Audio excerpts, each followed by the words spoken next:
The talk to me is the conversation that we have with our boys, particularly Black boys, about how to have interactions with the police.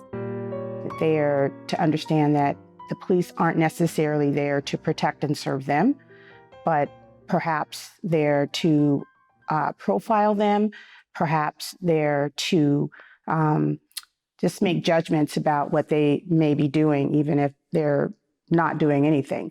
Further explaining, how it's important for them to just get home with us. And so we want them to understand how they should behave and understand that it's a pervasive issue in our society today, that it's quite possible that that interaction could go very wrong. It also includes instructions as to what you should do when you're stopped. Put your hands on the steering wheel. Make sure the lights are on. Don't do anything without police permission. Ask before you get your registration. Ask for a supervisor if you feel like things are starting to escalate. There is a line of questioning that goes too far. If they feel uncomfortable with those questions, they need to say, you know what? I want my parents to be in the room. It's part of driving. It's just part of, driving while Black. And it's literally like just how you explain how to parallel park, you explain this is what happens when you get stopped.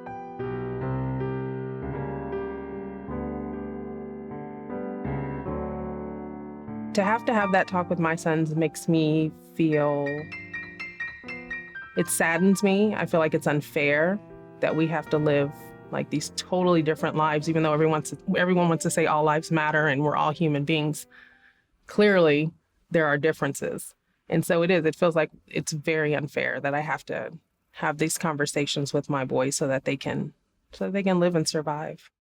People are viewed completely different when their color is not white, unfortunately.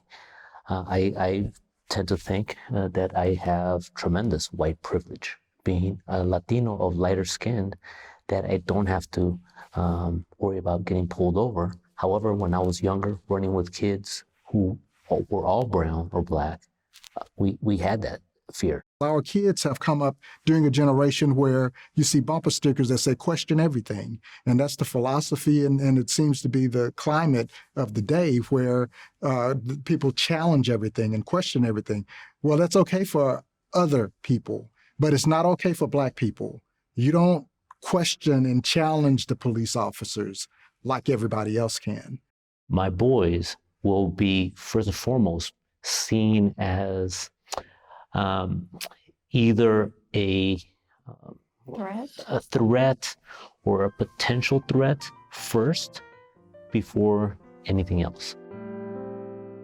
Just growing up in California, in Los Angeles area, I have been stopped with another Black male in the car, stopped, driving perfectly normally, asked to sit on the side of the road, have my car stripped, and just looking for drugs and things that obviously weren't there. But it's been a real experience for me. So that talk is necessary, and because I know from personal experience that this is what happens. In Oakland, the police, they were very much prevalent pretty much in every neighborhood. And the interactions I would witness were never positive. It wasn't where I would see a police officer coming to engage, us as kids just to be friendly. It was always aggression. It frustrated me. It frustrated me because I understood that I was being stopped because I was Black and I was in that area. I knew what the game was. I knew it, but of course I did what I was taught to do. I was respectful and answered the questions, and I didn't smart off to the police officers. But and it's also frightening. Let me add that. We're told that police officers do things because they're afraid. I don't know if they understand that we're afraid too, because we understand what can happen. That fear still lives within me, even though I'm 43 years old, educated, have my own family. It's still within me. Please, please, Please, I can't breathe. Please, man. What I think about the George Floyd incident was surprisingly how much denial that we live in America. With the death of George Floyd, we definitely revisited the conversations and on how to interact with the police. It was like, here we go again. And you guys, we really have to be careful. And it really made me see that it could happen at any time to anyone. One of the things that we said to our children is that this isn't the first time. This is an issue that consistently comes to the forefront in our society, and it's important that they are aware and that George Floyd is them. They could be George Floyd. And the truth is that until we're ready to admit that there is a problem, we will never fix that problem. I mean, we've seen all of these marquee progress, but we're still doing the same thing as Black people that our great-great-great-grandparents did. We're still telling them, say yes, sir, and no, sir, when you encounter a cop. Just like our ancestors said, say yes, sir, massa, say no, sir, massa. I mean, we have not progressed beyond having to do special things to survive as a people. And that's something we need to understand in both Black and white society, that Black people are still in danger, just like our ancestors were in danger.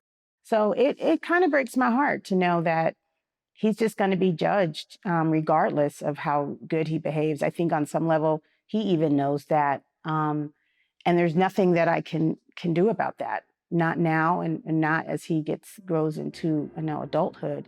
So it saddens me.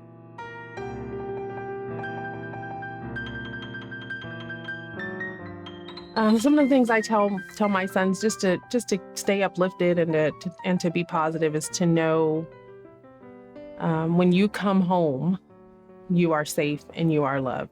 So I want them to know that, it's a challenge, but the world still is open for them. They could achieve whatever they want to achieve. Mm-hmm. We just have to make sure that they navigate this world safely and smart. The environment between the police and the community here in Arizona and Tucson, Arizona, is the best that I've experienced. I've been stopped in the car with my husband, and the interactions have always been positive. I've just never had a negative experience. So I just don't have any reason to believe here that there would be an issue. I've interacted with the police department intimately. I'm a part of the Chiefs Community Advisory Board. I feel the support of even moms in my community asking me, what can I do? How do you think we can work towards change? They're actually verbalizing that to me. And that makes me so happy. That gives me so much hope.